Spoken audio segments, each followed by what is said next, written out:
لفظ لفظ حکمتیں ابر علم کہیں سے برستی بارشیں شرع کے امور سے دین کے شعور سے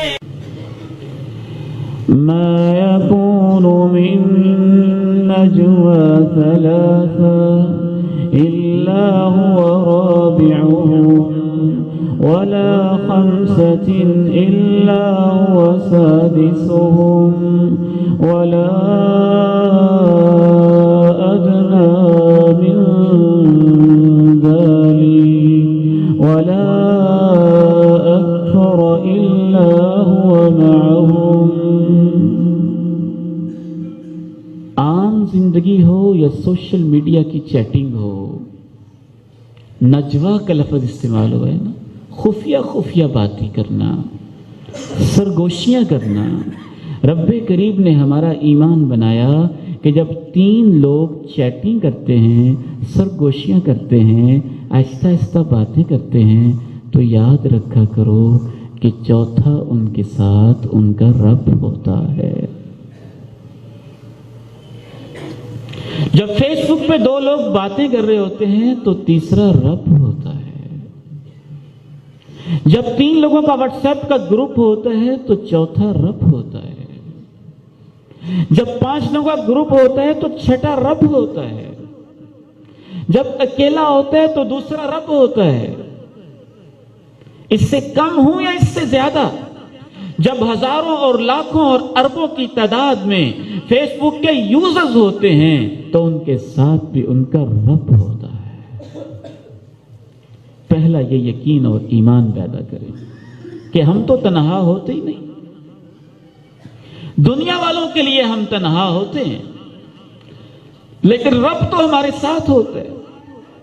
وَإِذَا سَأَلَكَ عِبَادِي عَنِّي فَإِنِّي قَرِيبٌ أُجِيبُ دَعْوَةَ الدَّاعِ إِذَا دَعَانِ فَلْيَسْتَجِيبُوا لِي وَلْيُؤْمِنُوا بِي لَعَلَّهُمْ يَرْشُدُونَ. نحن أقرب إليه من حبل الوريد.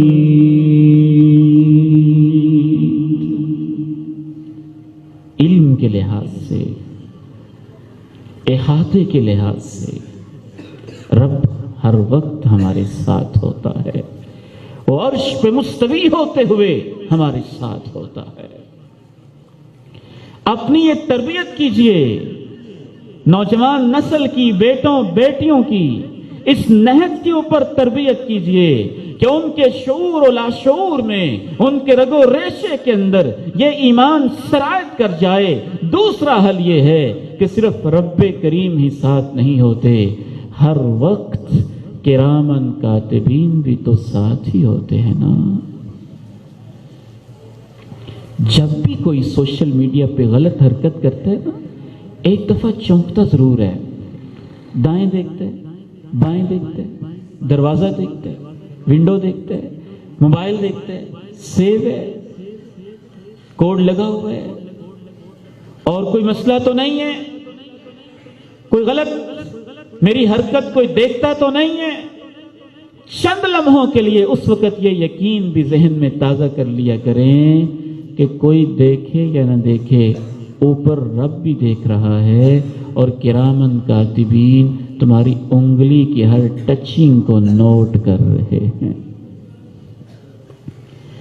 لا اقسم بیوم القیامہ ولا اقسم بالنفس اللوامہ ایحسب الانسان ان لن نجمع عظاما بلا قادرین علی ان نسوی بنانا.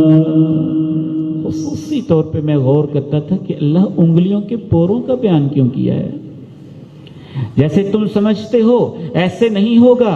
مجھے روزے قیامت کی قسم ہے, تمہارے اس ضمیر کی قسم ہے جو برائی کرتے ہوئے تمہارے اوپر دستک دے رہا ہوتا ہے, کہہ رہا ہوتا ہے نہ کرو نہ کرو نہ کرو. کیا انسان یہ سمجھے بیٹھا ہے کہ ہم اس کی ہڈیاں اکٹھی نہیں کریں گے؟ کیوں نہیں, ہاں ہم ہڈیاں تو کیا, ہم تو اس کی انگلیوں کے پورے بھی ٹھیک ٹھاک کریں گے. میں سوچتا تھا اللہ تو نے انگلیوں کے پوروں کا خصوصی تذکرہ کیوں کیا ہے؟ تو اللہ کی طرف سے میرے دل میں دو جواب ڈالے گئے, دو جوابات دل میں آئے.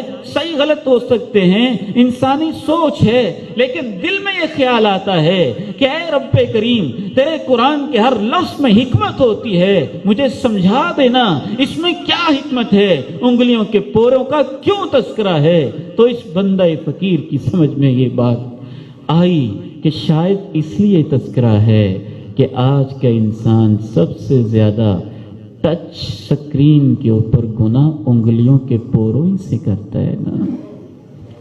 کر لو جو کرنا ہے, ہم تمہاری انگلیوں کے پورے ٹھیک کر دیں گے. اور شاید اس لیے بھی تذکرہ ہے کہ انگلیوں کے پورے ہر انسان کی آئیڈینٹیفیکیشن فراہم کرتے ہیں. ہر انسان کی انگلیوں کے پورے علیحدہ علیحدہ ہیں, یہ بھی پتہ چل جائے گا یہ کس کی انگلیاں ہیں. تھمب امپریشن لگاتے ہو نا تم, 7.5 ارب کی انسانوں کی آبادی میں سے ہر انسان کا تھمب امپریشن اپنا اپنا ہے جو اس کے لیے آئیڈینٹی کا کام کرتا ہے. ہم یہ بھی پہچان لیں گے انگلیوں کے پورے کس کے ہیں, اور ہم بھی یہ پورا ڈیٹا اوپن کر دیں گے یہ پورے کیا کرتے رہے ہیں.